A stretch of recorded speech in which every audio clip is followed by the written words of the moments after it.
A federal judge has ordered the release of an alleged suicide note that Jeffrey Epstein allegedly wrote. And the real question is whether it will put an end to, these theories that Epstein didn't actually kill himself, that he was murdered while he was in prison. Cenk, your 2 cents.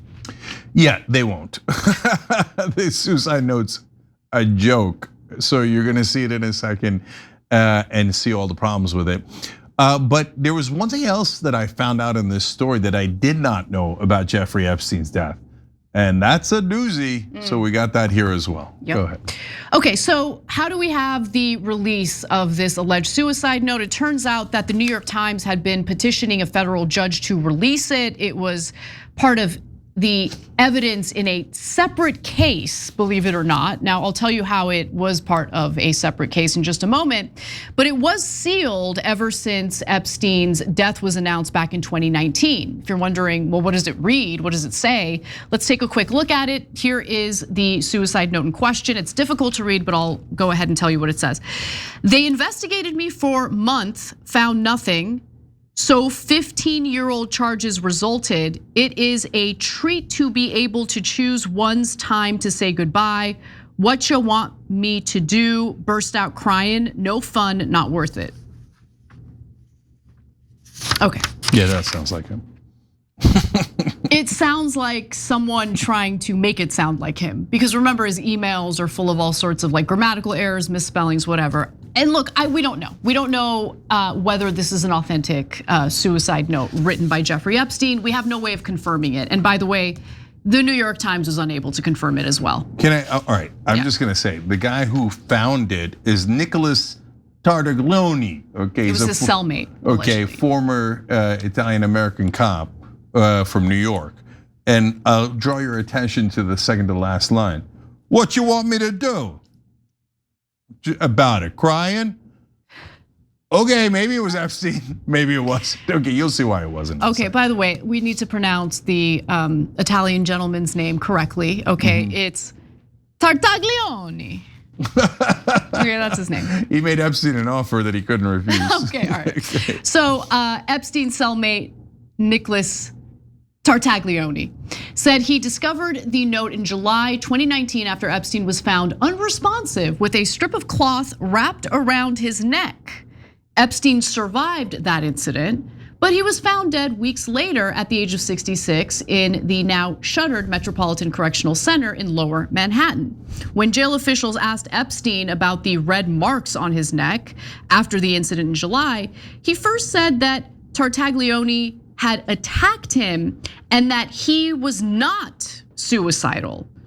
Tartaglione has long denied assaulting Epstein, who later told jail officials he never had issues with his cellmate. Okay, so the cellmate, by the way, a former New York City police officer, as Cenk mentioned, was convicted of murder, and he claimed to have found the note while reading a novel after the incident happened in July. Okay, so he gave the note to his attorneys in the event that Jeffrey Epstein tried to further accuse him of assault. Come on. Yeah. Tartaglione, I see you. I see you, former cop, convicted of murder. I see you, come on. Yeah, it's even worse than that. Even the Justice Department that's covering up Epstein and saying, oh, he definitely committed suicide. We never saw that note. I mean, come on. They never found what Epstein allegedly used to hang himself with. But it's worse than that. But they found a second noose in the cell.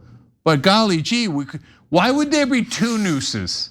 The one he used to hang himself theoretically, and the one he left behind? Like, it's a joke, man. This, as you all know, the video camera in the hallway is not working. The guards are off duty. The guys his cellmates are transferred out. But I'm gonna read from Mediaite here. Epstein told jail officials after his apparent July attempt that the injuries he sustained were actually due to Tartaglione. Okay, Epstein claimed Tartaglione attacked him, telling officials he was not suicidal and had not tried to take his own life. Okay, the financier later said that he never had any issues with Tartaglione because, as Ann had read you, he's like, no, I'm good with him from now on because he doesn't want to get assaulted again, right? But what's interesting is that Epstein kept, Epstein, quote, adamantly denied any suicidal ideation, intention, or plan, describing himself as, quote, no need for regular mental health intervention. So there's, come on. Epstein said over and over to the authorities, I do not want to kill myself. I have no ideas of suicide. I don't want to do it. Now, did you guys all hear that as soon as he committed suicide? No, isn't that weird that we never heard that? But now they say, oh yeah, he said repeatedly. And why did he say repeatedly that he didn't want to kill himself? Because he knew they were going to try to kill him, right? And so this is the most, in fact, if you refer to it as a suicide from now on, you're not a real reporter. I'm serious. You have to alleged suicide. You have to say at a minimum alleged suicide, right? And by the way, the worst of the worst is reporters, and this is like 80% of them go, conspiracy theorists say that he might have killed himself. Absurd. Like, come on, you're gonna call that a conspiracy theory? Jesus Christ. Honestly, this year has been the glow up of conspiracy theories, right? Oh, Conspiracies have suffered, or not suffered, have enjoyed a major glow up. Because now when I hear something's a conspiracy theory, I look into it, I take it seriously. You know, we should do that poll, because I guarantee you do the national poll. I don't guarantee it, but at this point, if you told the average American, are you more likely to believe a conspiracy theory or the official government position? Conspiracy theory. I think conspiracy theory probably wins at this point.